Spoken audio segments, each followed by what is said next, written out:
Oh, there you are. Good evening. My name is Dutch Walker. Perhaps you've heard of me. Watoga Cinema and Studio B? Yes? No, maybe not. Okay, well, no worries. Anyway, I was told that, if I was interested in learning more about Shakespearean sonnets, that you might be one to talk to. Is that correct? Correct. I am iambic pentameter. Okay, yes, that's great. I do have to admit, a sonnet is something new for me. I'm used more to really that flashbang theater, glitz and glam. And well, if I'm being honest, I am having a bit of trouble finding my voice with these sonnets. It's like the sonnets are smarter than me or something. Does that make sense? You can read the sonnet however you like, but if you get lost, remember me. 10 syllables with an emphasis on every second one. Shakespeare's sonnets are about love, time, passion, and human emotion. Find a place where you can reflect on your sonnet and what it means to you. Find a place of peace and inspiration. Good luck. Okay, that makes sense. So you think finding a place that brings me inspiration and peace. I suppose that should be no problem. After all, take a look around. You couldn't find more peace and inspiration than what we see here.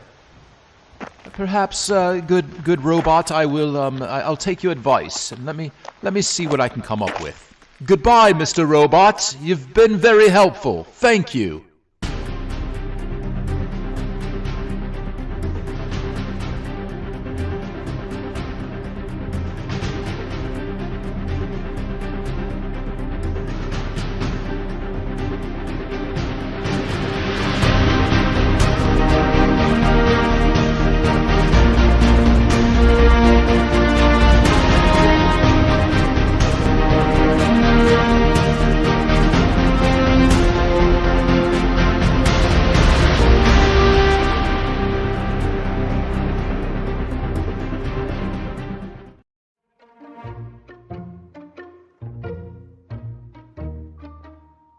My God, I feel like I've been walking for 50 years.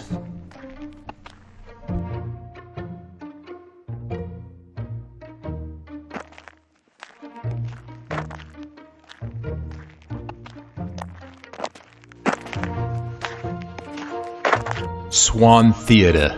This has to be it. Is there anybody home? Hello? Anybody here? So this is where it all takes place.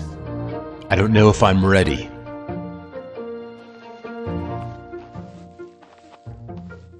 Ladies and gentlemen, I present your host, Northern Harvest.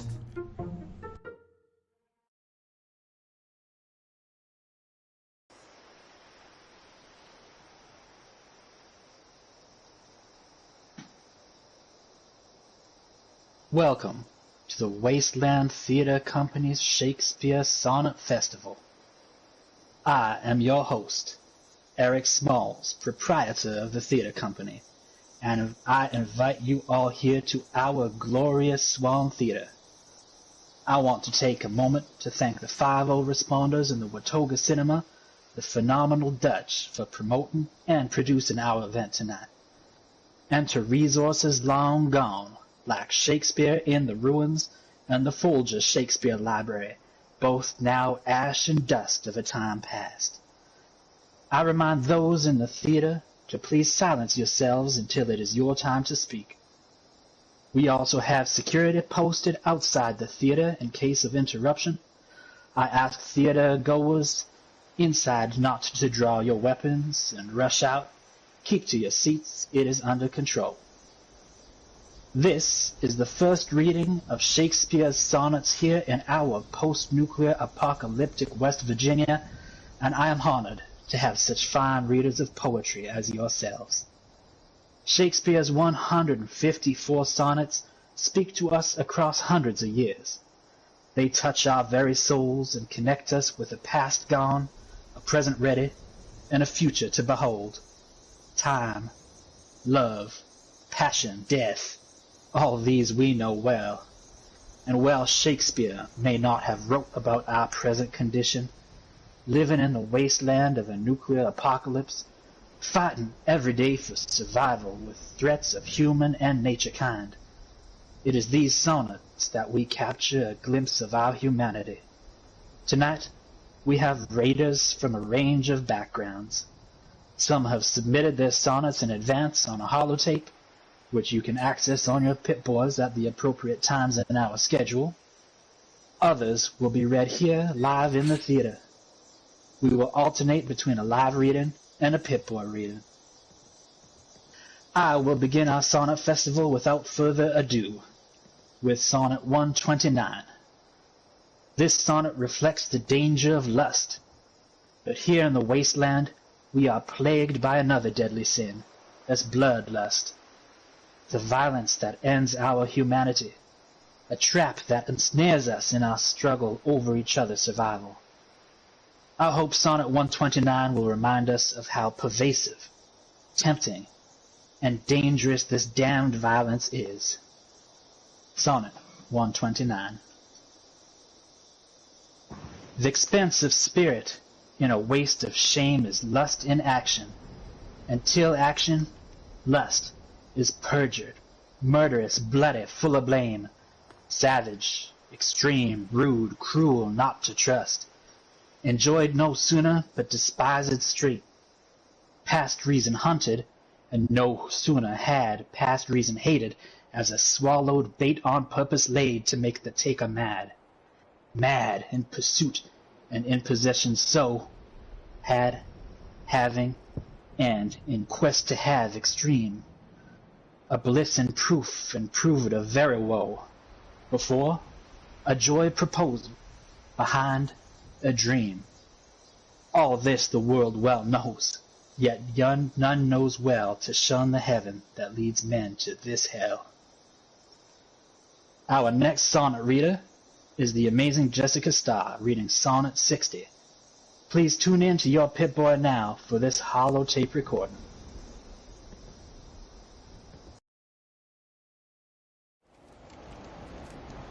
Thank you so much for having me tonight. My name is Jessica Starr, and I'll be reading Sonnet 60 by William Shakespeare.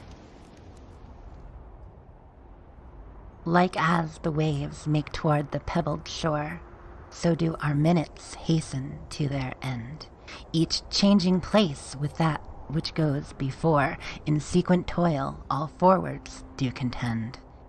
Nativity, once in the main of light, crawls to maturity, wherewith being crowned, crooked eclipses 'gainst his glory fight, and time that gave doth now his gift confound.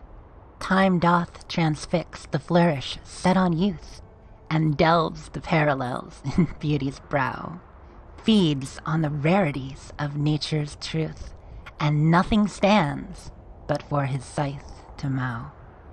And yet to times in hope my verse shall stand, praising thy worth, despite his cruel hand. Sonnet 60 by William Shakespeare.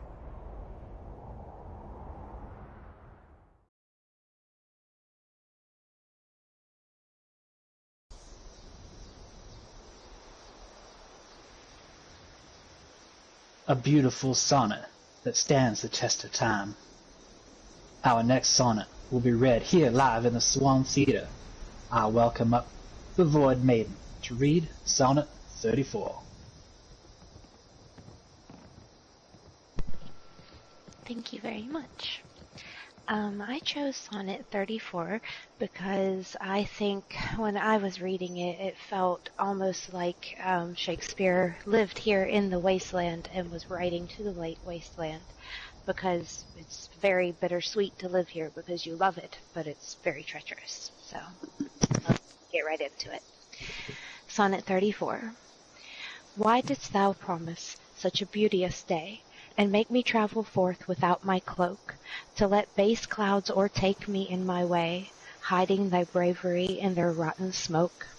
'Tis not enough that thou the cloud break, to dry the rain on my storm-beaten face, for no man well of such salve can speak, that heals the wound and cures not the disgrace. Nor can the shame give physique to my grief, though thou repent, yet I still feel the loss. The offender's sorrow lends but weak relief to him that bears the strong offence's cross. All but those tears of pearls which thy love sheds, and they are rich in ransom all ill deeds.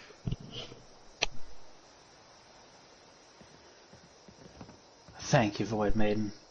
Thank What you. a beautiful sonnet, and we thank you for coming out to our theater today in this historic event. Beautifully done. We next move back to the Pit Boys for an audio recording from Fenwa reading Sonnet number 8.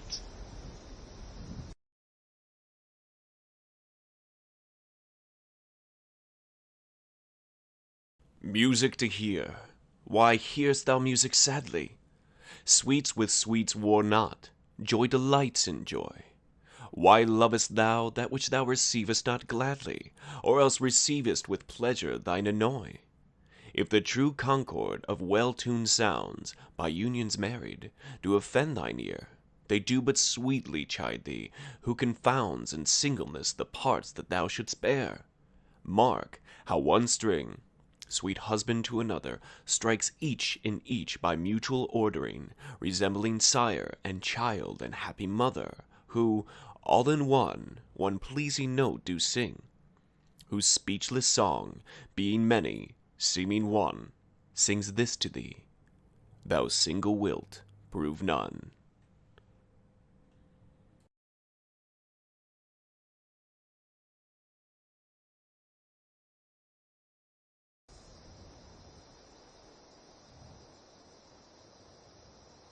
Yeah, music of delight is a true poet, Fen.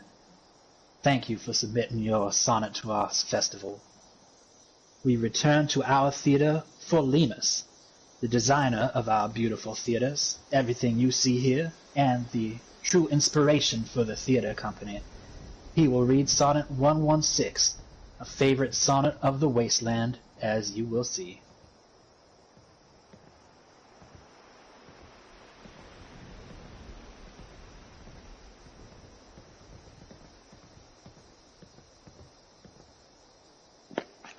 Sonnet 116. Let me not to the marriage of true minds admit impediments. Love is not love, which alters when in alteration finds, or bends with the remover to remove. Oh no, it is an ever fixed mark, that looks on tempests and is never shaken. It is the star to every wandering bark, whose worth's unknown, although his height be taken, within his bending sickle's compass come.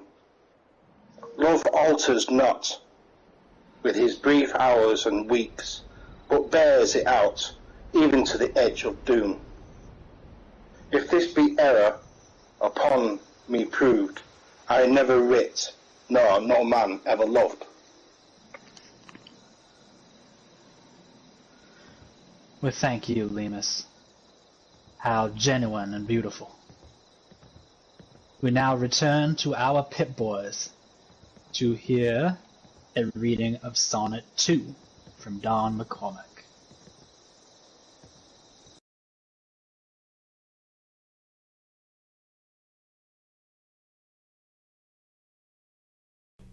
When 40 winters shall besiege thy brow and dig deep trenches in thy beauty's field, thy youth's proud livery, so gazed on now, will be a tattered weed of small worth held.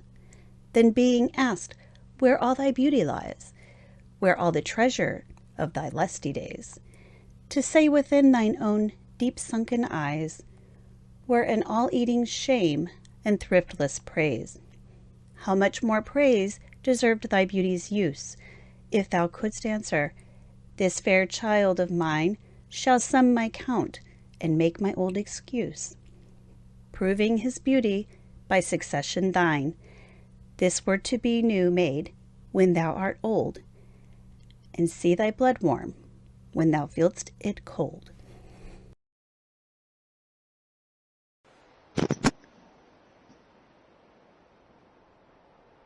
We thank you, Don.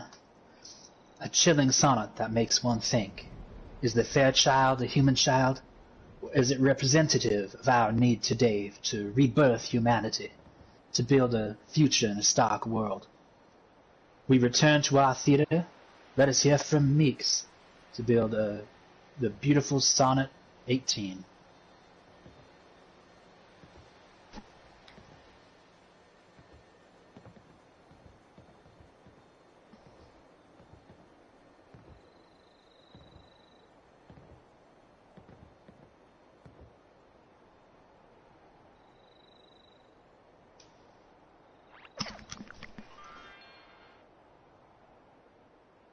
This is Meeks, and this is Sonnet 18. Shall I conquer? Shall I compare thee to the summer's day? Thou art more lovely and more temperate. Rough winds do shake the darling buds of May, and summer's lease hath all too short a date. Sometimes too hot the eye of heaven shines, and often is his gold complexion dimmed, and every fair from fair sometime declines, by chance or nature changing's course untrimmed. But thy eternal summer shall not fade, nor lose possession of that fair thou growest. Nor shall death brag thou wanderest in his shade, when in eternal line to time thou growest. So long as men can breathe or eyes can see, so long this lives, and this gives life to thee. Thank you.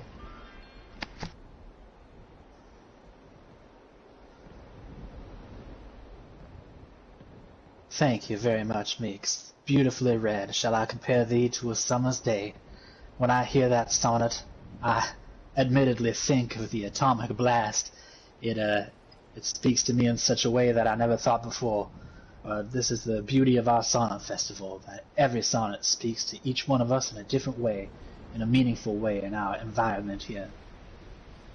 Please now tune in to your Pip-Boy to hear another rendition of our beloved Sonnet 116, this time from the talented Vitriol Plays.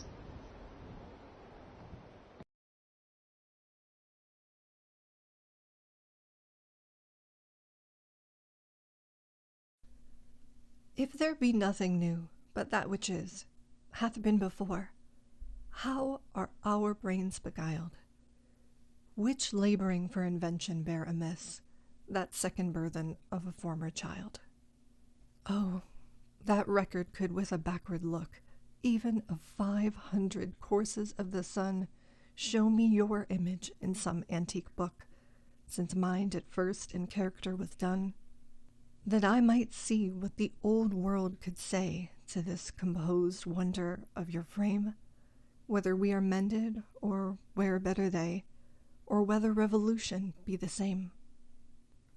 Oh, sure I am the wits of former days, to subjects worse, have given admiring praise.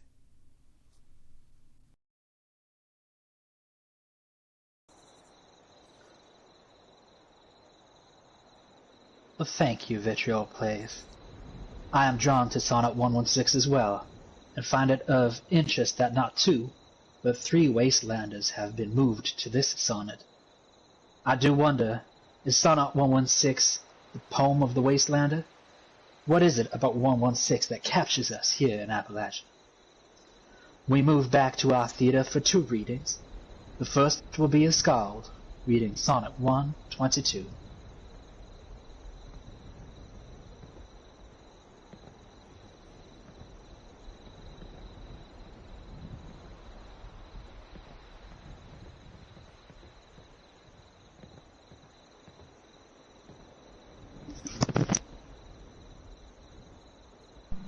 Sonnet 122. Thy gift, thy tables, are within my brain full charactered with lasting memory, which shall above that idle rank remain beyond all date, even to eternity, or, at the least, not so long as brain and heart have faculty by nature to subsist, till each to raised oblivion yield his part of thee, thy record never can be missed. That poor retention could not so much hold, nor need I tallies thy dear love to score. Therefore, to give them from me was I bold, to trust those tables that receive thee more, to keep an adjunct to remember thee, or to import forgetfulness in me. Sonnet 122. Well, thank you, Skald, for a thought-provoking and personal sonnet. I will read our next sonnet, Sonnet 29, and I hear gunfire outside of the theater and remind all theater goers that we do have security posted outside taking care of any super mutants or whatever else may try to interrupt our show. Ah, the sound of music. I will read our next sonnet, Sonnet 29. This sonnet in particular I dedicate to our dearest theater company friend, Mama Gator, with the hope that these words ring happiness true. Sonnet 29. When in disgrace with fortune and men's eyes, I all alone beweep my outcast state, and trouble deaf heaven with my bootless cries, and look upon myself and my cursed fate, wishing me like to one more rich in hope, featured like him with friends possessed, desiring this man's art and that man's scope, with what I most enjoy contented last. Yet in these thoughts myself almost despising, happily I think on thee, and then my state, like to the lark at break of day arising from sullen earth, sings hymns at heaven's gate. For thy sweet love remembered such wealth brings, that then I scorn to change my state with kings. We return now to our Pip Boys for Sonnet 116 again, the Wasteland's sonnet, read by the one and only Ice Empress 66.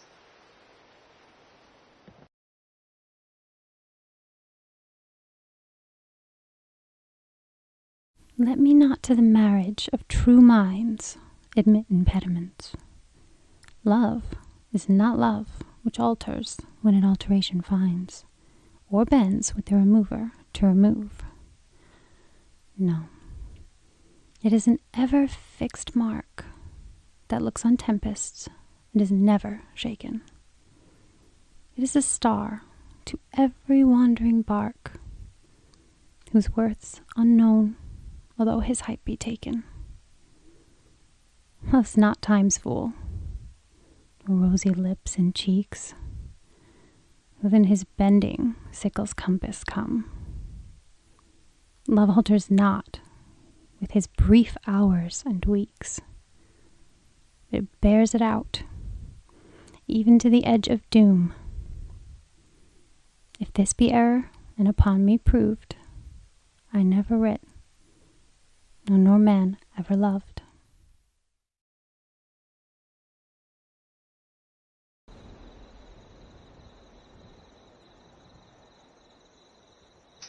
So beautiful, passionate, and captivating, story of Max.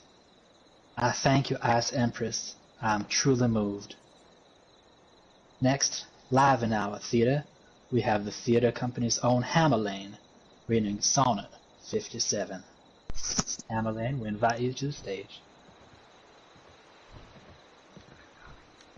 Oh, I am so red-faced, I did not change clothes before I got here. You look phenomenal. I did not know that me and Voidy were going to be wearing the same outfit. A matching pair. So, well, I had to take not one shot of liquid courage, but two. So, I'm gonna be looking for Earl to die after this. I am doing Sonnet 57. So, being your slave, what should I do but tend upon the hours and times of your desire? I have no precious time at all to spend, nor services to do till you require. Nor dare I chide the world without end hour, whilst I, my sovereign, watch the clock for you. Nor think the bitterness of absence sour, when you have bid your servant once adieu. Nor dare I question my jealous thoughts, where you may be, or your affairs suppose, but like a sad slave stay and think of naught, save where you are, how happy you make those. So true of love, see I messed up. So true of fool is love, that in your will, though you do anything, he thinks no ill. Thank you, Hammer. We are so proud of you, Hammer, for the bravery and commitment to that sonnet. You may have drunk some liquid courage beforehand, but we'll be popping champagne after the show together. Our next sonnet here in the theater is Sonnet 106, read by Reticent Duet, our very own Macbeth. I'm going to call you up to the stage.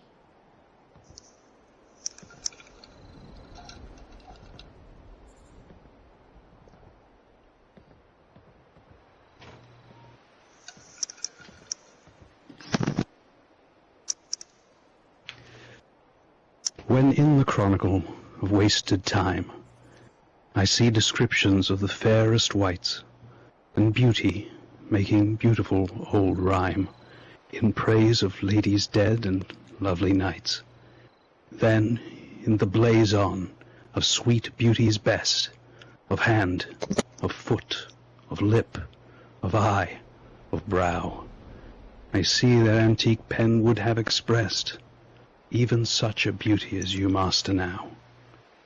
So all their praises are but prophecies of this, our time, all you prefiguring.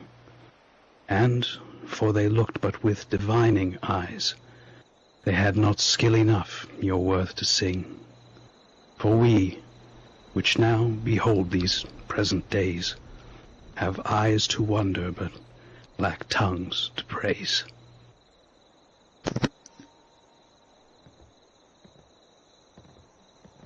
Well, thank you, Reticent Duet.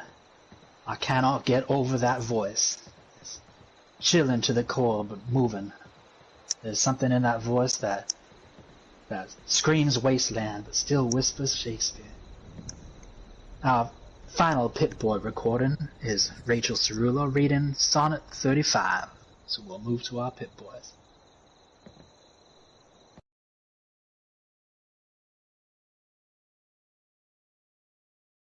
No more be grieved at that which thou hast done. Roses have thorns, and silver fountains mud.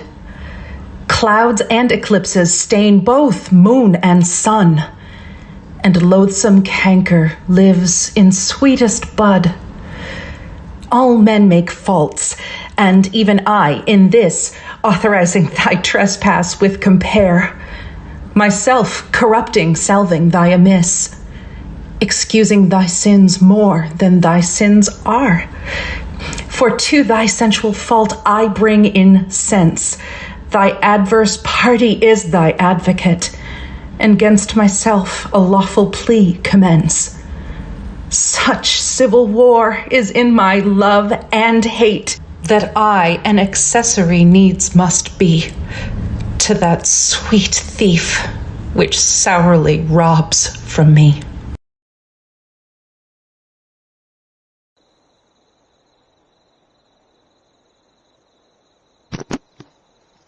Thank you, Rachel, for submitting such a powerful piece. Finishing off our Sonnet Festival is one of my personal favorites, Sonnet 30, read by the one and only Gamer Girl.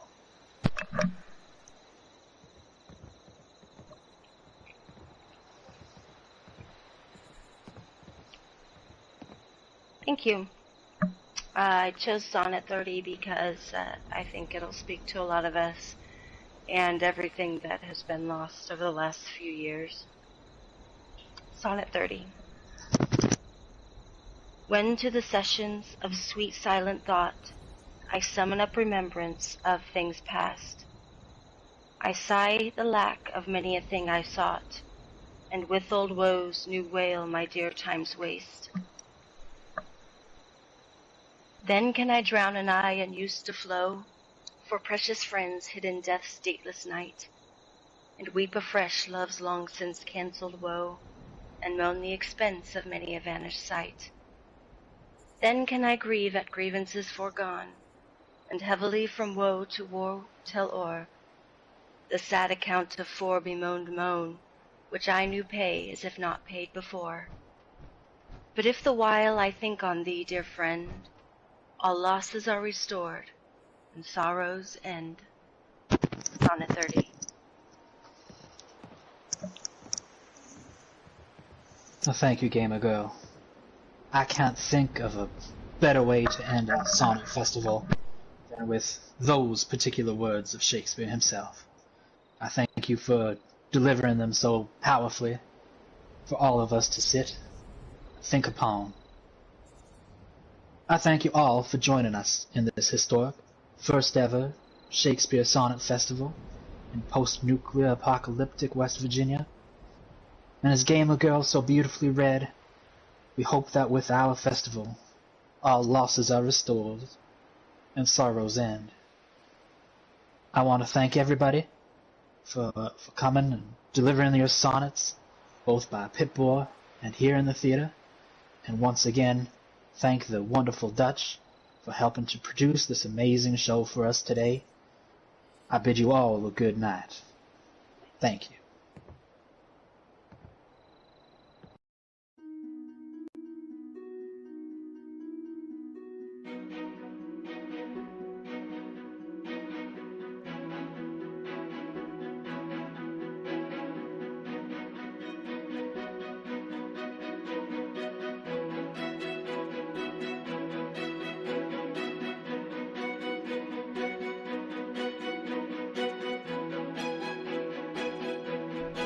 Farewell, thou art too dear for my possessing, and like enough thou know'st thy estimate. The charter of thy worth gives thee releasing. My bonds in thee are all determinate. For how do I hold thee, but by thy granting? And for that riches where is my deserving? The cause of this fair gift in me is wanting. And so my patent back again is swerving. Thyself thou gav'st thy own worth, then not knowing, or me, to whom thou giv'st else, mistaking?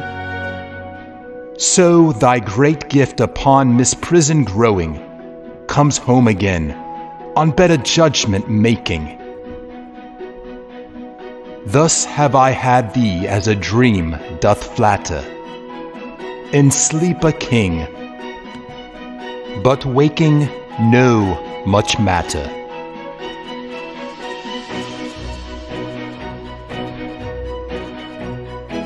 Okay. Sonnet 87. Not so bad. Dutch Walker. Signing off.